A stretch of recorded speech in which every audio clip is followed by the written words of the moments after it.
प्रधानमंत्री मोदी बंगाल के कूच बिहार में जनसभा को संबोधित कर रहे हैं। आपको सीधे लिए चलते हैं। बंगाल की ऐसी सभी महान विभूतियों को भी मैं नमन करता हूं। साथियों, कुछ दिन पहले राजधानी कोलकाता के ब्रिगेड ग्राउंड से मैंने बंगाल में परिवर्तन महाअभियान की शुरुआत की थी। ब्रिगेड ग्राउंड की वह ऐतिहासिक तस्वीरें, वो जन सैलाब, जनता का उत्साह, जनता का जुनून, तब से पूरे टीएमसी सिंडिकेट घबराया हुआ है। और आज मैं देख रहा हूं ब्रिगेड ग्राउंड में जो बिगुल बजा, कूच बिहार ने उस पर पक्की मोहर लगा दी है।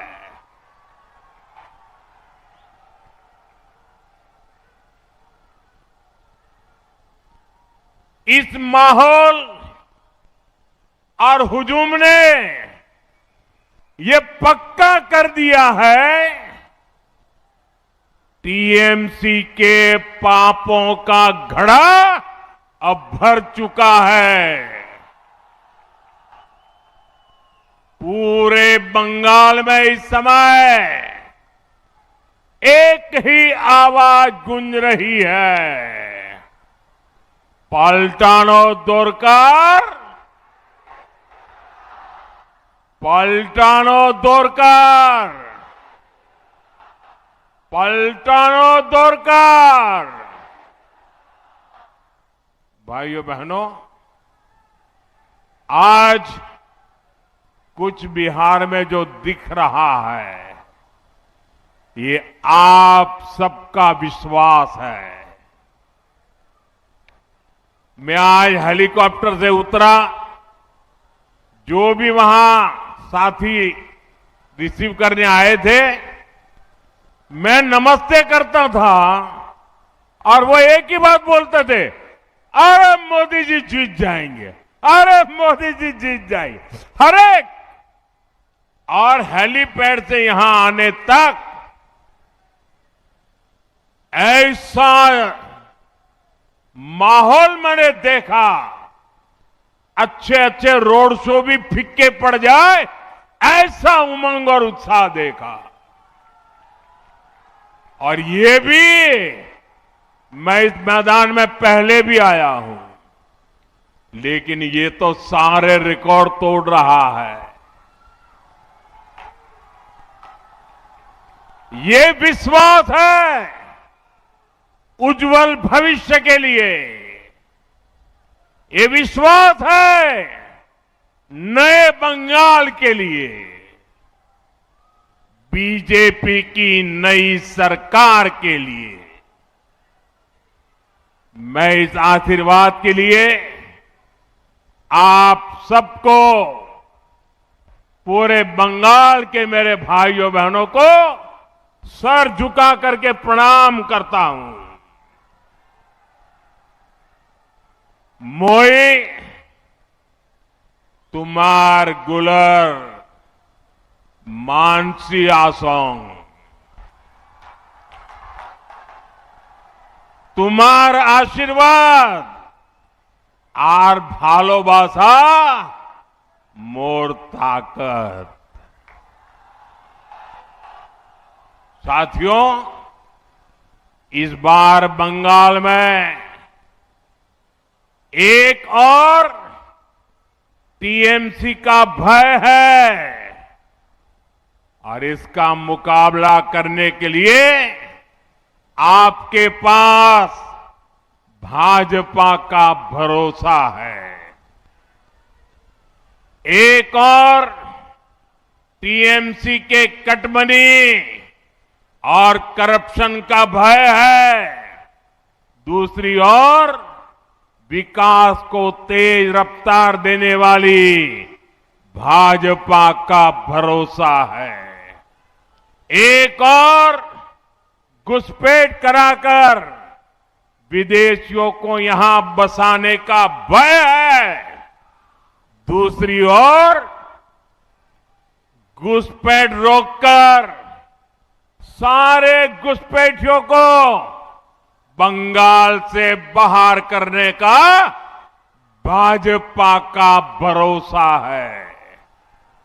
एक और बदलती डेमोग्राफी से अपनी ही जमीन पर आजादी छीनने का भय है।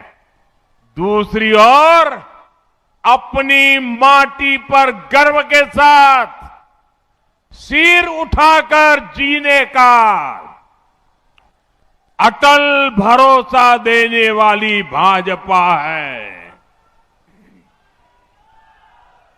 एक और सिंडिकेट राज में अपनी संपत्ति लूटने का भय है। दूसरी ओर सिर पर पक्का घर और जमीन के मालिकाना हक का भरोसा है। एक और संदेश खाली जैसी बहनों की चीखें और बेटियों पर होता निर्मम अत्याचार है। दूसरी ओर नारी शक्ति को सुरक्षा, सम्मान और सशक्तिकरण की मोदी की गारंटी है।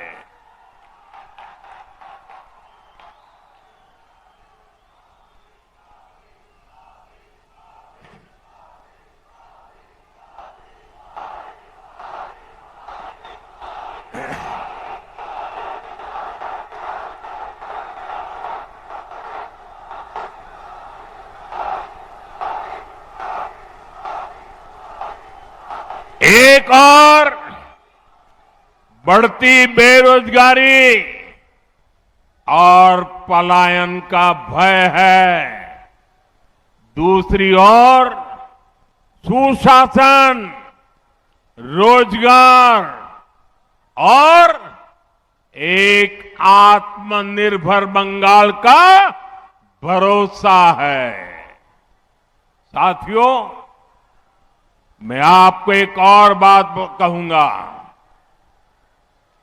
मतदान वाले दिन टीएमसी के गुंडे आपको जितना भी डराए, आपको कानून पर भरोसा रखना है। इस चुनाव में बंगाल से भय भागेगा।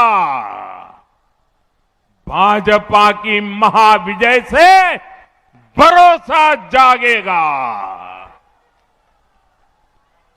बांग्ला থেকে ভয় পালাবে, মহাবিজয় থেকে সূর্য জাগবে। और मैं आपको भरोसा देता हूं, इस बार चुनाव के बाद इनके पापों का पूरा हिसाब किया जाएगा।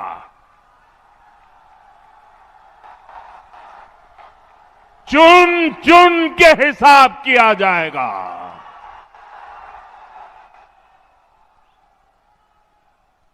4 मई के बाद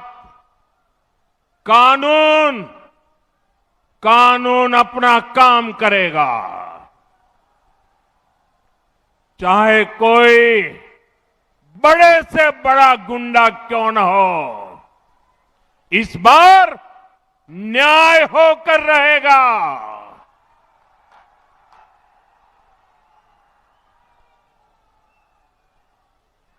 एक बात मैं आपको और बता दूं,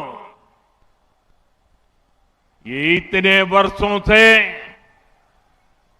बंगाल की जनता का पैसा लूटा गया है। हर भ्रष्टाचारी को,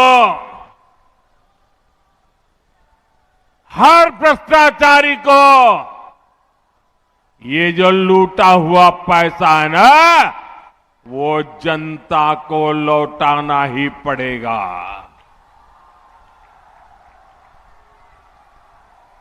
साथियों, यहां की निर्मम सरकार बंगाल की इस पावन माटी पर हर रोज लोकतंत्र को लहूलुहान कर रही है। ये निर्मम सरकार अपने आगे किसी संवैधानिक संस्था को कुछ भी नहीं समझती। आपने 2-3 दिन पहले ही देखा है, पूरे देश ने देखा है, देश के न्यायप्रिय नागरिक चौंक गए। कैसे मालदा में न्यायिक अधिकारियों को बंधक बनाकर रखा गया। सोचिए, ये कैसी सरकार है, ये कैसी व्यवस्था है जहां जज और संविधान की प्रक्रिया भी सुरक्षित नहीं है। तो बंगाल की आम जनता की सुरक्षा की उम्मीद इन लोगों से कैसे की जाए? मालदा में जो हुआ वो केवल टीएमसी की उद्दंडता ही नहीं थी, ये इस निर्मम सरकार का प्रायोजित महाजंगल राज है।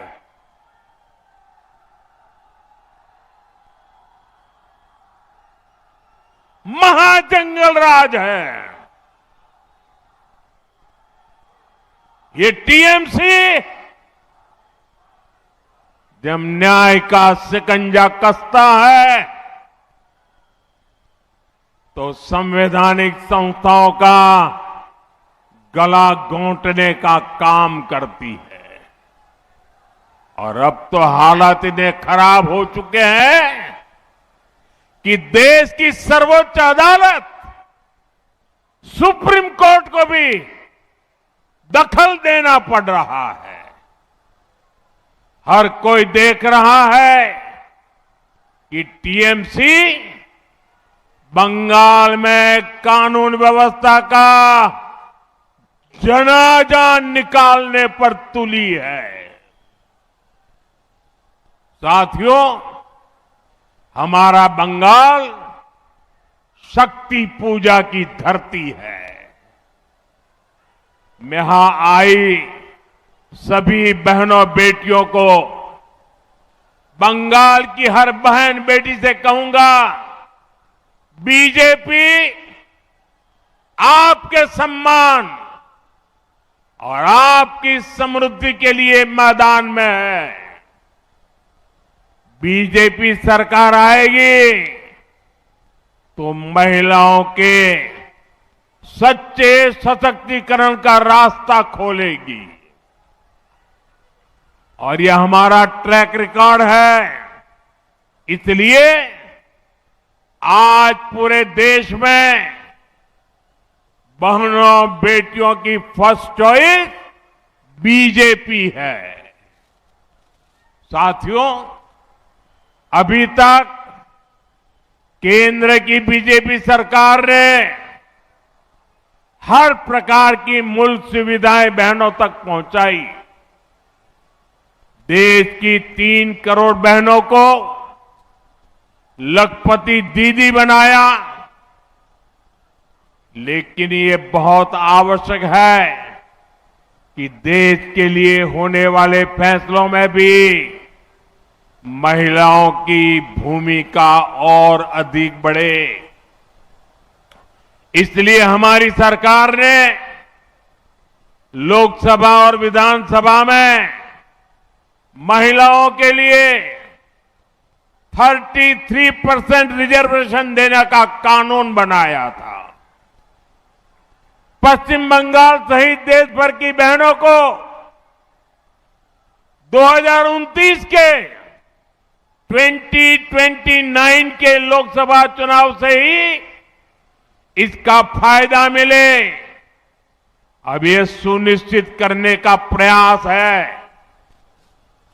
इसलिए सरकार ने 16, 17, 18 अप्रैल को संसद का विशेष सत्र रखा है। माताओं बहनों का यह हक 40 साल से लटका हुआ है। अब और ज्यादा देरी ठीक नहीं है।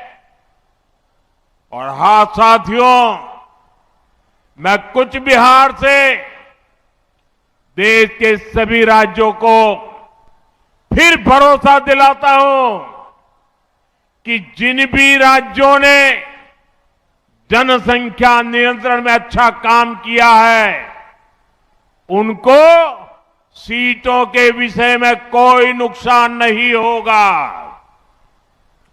सभी का फायदा ही होगा। सभी राज्यों की भागीदारी और सबके अधिकार सुरक्षित रहेंगे। हम संसद में इस पर पक्का ठप्पा लगाना चाहते हैं कि महिलाओं के लिए अतिरिक्त सीटें बढ़े, ताकि राज्यों को इसका बड़ा फायदा मिले। साथियों, ये पूरे देश का काम है, ये किसी एक दल का काम नहीं है। इसलिए बीते दिनों हमने सभी पार्टियों से इसको लेकर चर्चा की है। मैं फिर से सभी दलों से कहूंगा कि आइए महिलाओं के हक के इस काम को सर्वसम्मति से मिलकर करते हैं। सभी दल अपनी सकारात्मक भूमिका निभाएं। मैं बंगाल की अपनी माताओं बहनों से कहना चाहता हूं, आप भी सभी राजनीतिक दलों पर दबाव डालें, उनसे कहें कि वो संसद में खुले मन से महिलाओं के अधिकार के इस कानून का समर्थन करें। साथियों, हमारा बंगाल एक समय भारत के सबसे विकसित राज्यों में से एक होता था। विकास, व्यापार, उद्योग, कला, संस्कृति, हर क्षेत्र में बंगाल आगे रहा था। लेकिन फिर बंगाल पर ग्रहण लग गया। पहले कांग्रेस का ग्रहण, फिर लेफ्ट का ग्रहण और अब टीएमसी का ग्रहण। और इसका नतीजा ये हुआ, बंगाल के विकास की चमक फीकी पड़ती चली गई। पहले देश में एक सामान्य व्यक्ति औसतन जितना कमाता था, बंगाल में लोग हमेशा उससे ज्यादा कमाते थे। लेकिन अब बंगाल में सामान्य मानुष की कमाई देश की औसत से भी बहुत कम हो गई है। यानी आज देश आगे बढ़ रहा है, बाकी राज्य विकास कर रहे हैं। टीएमसी ने बंगाल को पीछे धकेल दिया है। देश के अधिकांश प्रदेशों में नए नए उद्योग खुल रहे हैं, लेकिन बंगाल से फैक्ट्रियां बाहर जा रही हैं। पहले बंगाल में लोग रोजगार के लिए आते थे। निर्मम सरकार ने उसी बंगाल को पलायन का केंद्र बना दिया है। साथियों, यहां सरकारी नौकरियों पर भी टीएमसी के सिंडिकेट का कब्जा है। बंगाल के हर युवा को पता है इस सरकार में इतना बड़ा एसएससी शिक्षक भर्ती घोटाला हुआ। कौन लोग उसमें शामिल थे? टीएमसी के अपने मंत्री और टीएमसी के अपने विधायक, ऊपर से नीचे तक पूरी टीएमसी सरकार इन घोटालों में शामिल थी। कट, कमीशन और करप्शन के खुले खेल में युवाओं के भविष्य के साथ खिलवाड़ हुआ है। साथियों, तृणमूल कांग्रेस ने पूरे बंगाल को तो बर्बाद किया ही है, उसमें भी सबसे ज्यादा नुकसान उत्तर बंगाल का हुआ है। जब भी चुनाव आता है, टीएमसी वाले हर बार झूठे वादे लेकर आते हैं। क्या क्या घोषणाएं की जाती रही है, लेकिन हालात वैसे के वैसे बने हैं। कहीं काम अटका है, कहीं जमीन का मामला लटका है, कहीं योजनाएं रोक दी गई हैं, कहीं बुनियादी सुविधा तक की सुविधा नहीं पहुंची। आप सब जानते हैं, मालदा, बालूरघाट और हाशीमारा एयरपोर्ट का विकास कब से लटका है? क्योंकि राज्य सरकार इसमें अड़ंगा लगा रही है। कालिंपोंग, दक्षिण दिनाजपुर और अलीपुरद्वार ये जिले आज भी मेडिकल कॉलेज के लिए तरस रहे हैं। साथियों, चाय बागानों के श्रमिकों के लिए हमने पीएम चाय श्रमिक प्रोत्साहन योजना शुरू की। राज्य सरकार ने उसे भी रोक दिया। यहां के बिभोर, लोधा, टोटो जैसे जनजातीय समाज, उन्हें पीएम जनमन योजना का पूरा लाभ नहीं मिलने दिया जा रहा। साथियों, टीएमसी के अन्याय, इनकी लिस्ट बहुत लंबी है। इनके धोखे का एक और उदाहरण उत्तर कन्या भी है। जब उत्तर कन्या को बनाया गया था तो कहा गया था ये पूरे क्षेत्र के विकास का केंद्र बनेगा, लेकिन हालात ये है कि जो पैसा इसके लिए रखा गया था, इतने साल में उसे भी खर्च नहीं किया गया। अभी तक ये लोग उसमें कमीशन के तरीके खोजने में लगे हैं। इसका मतलब साफ है, नाम विकास का, लेकिन नियत और प्राथमिकता कहीं और थी। साथियों, 2012 में कुछ बिहार के लोगों से भी टीएमसी द्वारा कहा गया था इस इलाके को उद्योगों का केंद्र बनाया जाएगा।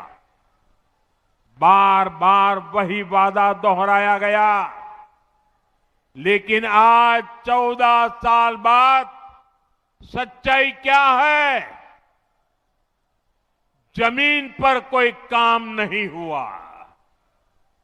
2021 में मेखलीगंज में 300 एकड़ के इंडस्ट्रियल पार्क की घोषणा की गई थी।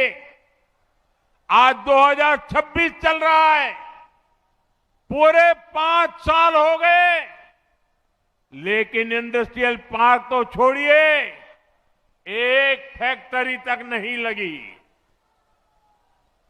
आसपास के जिलों में भी बड़ी बड़ी बातें करने के बाद या तो कोई काम नहीं हुआ, या फिर अगर कहीं कोई उद्योग आ गया तो वो टीएमसी सिंडिकेट से परेशान है। साथियों, आज कुछ बिहार के किसानों के साथ भी बहुत बड़ा अन्याय हो रहा है। हमारे किसान भाई बहन कठोर परिश्रम करते हैं, पसीना बहाते हैं, लेकिन किसानों को फसल की सही कीमत नहीं मिलती। यहां पर कुछ बिहार के आलू के किसान भी आए हैं। मैं आपकी तकलीफ समझता हूं। आप मेहनत करके यहां आलू का रिकॉर्ड उत्पादन करते हैं, लेकिन जब फसल बेचने का समय आता है तो उसे औने पौने दामों पर बेचना पड़ता है, क्योंकि टीएमसी सरकार ने आपकी कोई चिंता नहीं की। यहां कोल्ड स्टोरेज की भारी कमी है। आलू चिप्स बनाने जैसा कोई उद्योग नहीं जो बड़ी मात्रा में आलू खरीद ले, इसलिए फसल सड़ने लगती है, किसानों को नुकसान होता है। भाइयों बहनों, किसानों के लिए बेहतर जीवन और बेहतर अवसरों का काम केवल बीजेपी ही कर सकती है।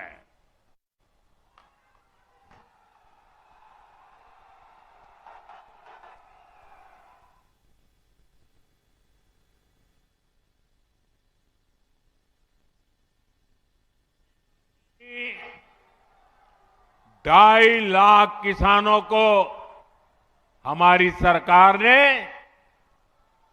650 करोड़ रुपए से ज्यादा पीएम किसान सम्मान निधि में भेजे हैं। 4 मई के बाद आपके आशीर्वाद से डबल इंजन की सरकार बनेगी। कुछ बिहार और उत्तर बंगाल के साथ हो रहे अन्याय का अंत होगा।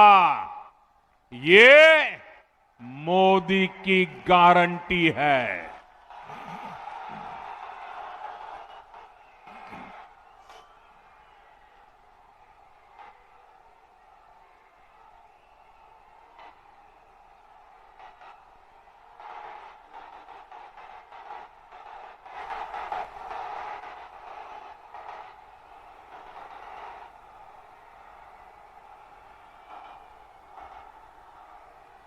कुछ बिहार এবং উত্তর বাংলার থেকে যে অন্যায় হয়েছে তার অন্ত হবে। এটা মোদির গ্যারান্টি। साथियों, तृणमूल शासन के 15 वर्षों में बंगाल के सीमावर्ती इलाकों में डेमोग्राफी में खतरनाक बदलाव आया है।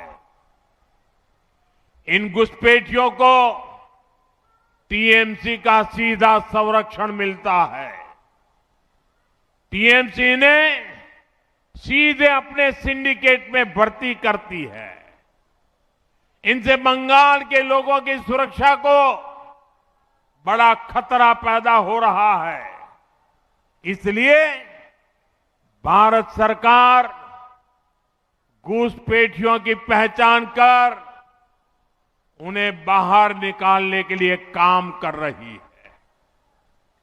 भारत ही नहीं, दुनिया के बड़े बड़े देश इस समय गैर कानूनी घुसपैठियों को अपने यहां से निकाल रहे हैं। बड़े बड़े देश निकाल रहे हैं। लेकिन भाइयों बहनों, बंगाल में टीएमसी सरकार घुसपैठियों के बचाव में लगी है। इसलिए ये तृणमूल वाले एसआईआर का विरोध कर रहे हैं ताकि घुसपैठियों की पहचान न हो सके। उल्टा टीएमसी सीएए को रद्द करने की धमकी दे रही है। यानी जिन शरणार्थी हिंदुओं को नागरिकता मिली है, ये उनकी नागरिकता छीनेंगे। और वो नागरिकता ये किसको देंगे? अवैध घुसपैठियों को। क्योंकि इन घुसपैठियों को टीएमसी अपना वोट बैंक मानती है। भाइयों बहनों, तुष्टीकरण के इस खेल में बंगाल की महान पहचान को बदला जा रहा है। आपने देखा होगा, अभी टीएमसी ने अपना घोषणा पत्र जारी किया, लेकिन उसका नाम उन्होंने बांग्ला भाषा में नहीं रखा, बल्कि उसे इश्तेहार कहा जा रहा है। आप सोचिए, ये कैसे बंगाल की पहचान को बदल रहे हैं।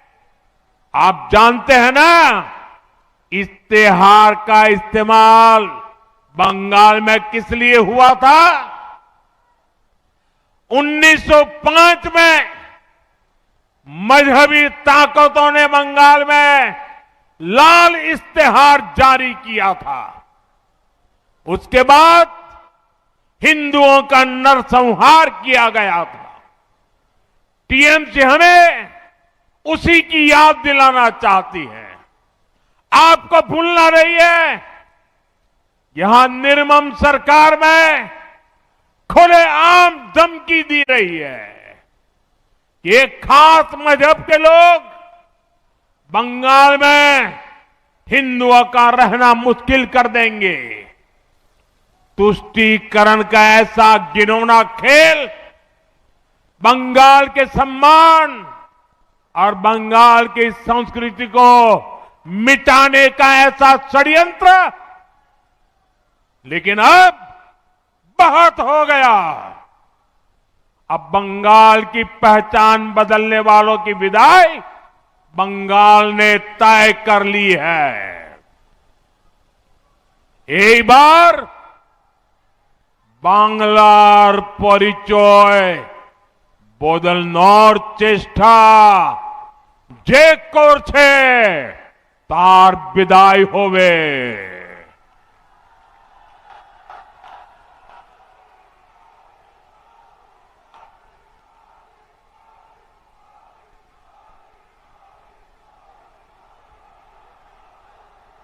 भाई और बहनों, इस बार का चुनाव आपके बच्चों का भविष्य तय करने वाला है। ये चुनाव महत्वपूर्ण है, इसलिए इस बार वोट बंगाल के भविष्य के लिए दीजिए। आप अपना वोट अपने खेत से कमाई के लिए दीजिए। आप अपना वोट अपने घर की सुरक्षा के लिए दीजिए। इस बार वोट अपने अधिकार के लिए दीजिए। बीजेपी उम्मीदवार को वोट देकर परिवर्तन पर मोहर लगाइए। मुझे चुनाव आयोग पर पूरा भरोसा है। इस बार बंगाल में निष्पक्ष चुनाव होगा। इस बार निर्भय चुनाव होगा और इस बार परिवर्तन का चुनाव होगा। एक बार निष्पक्ष चुनाव होवे, एक बार निर्भय चुनाव होवे और एक बार परिवर्तन जानो चुनाव होवे। आप सब इतनी बड़ी संख्या में हमें आशीर्वाद देने आए, इसके लिए एक बार फिर आप सभी का बहुत बहुत धन्यवाद। भारत माता की वंदे वंदे वंदे वंदे वंदे वंदे वंदे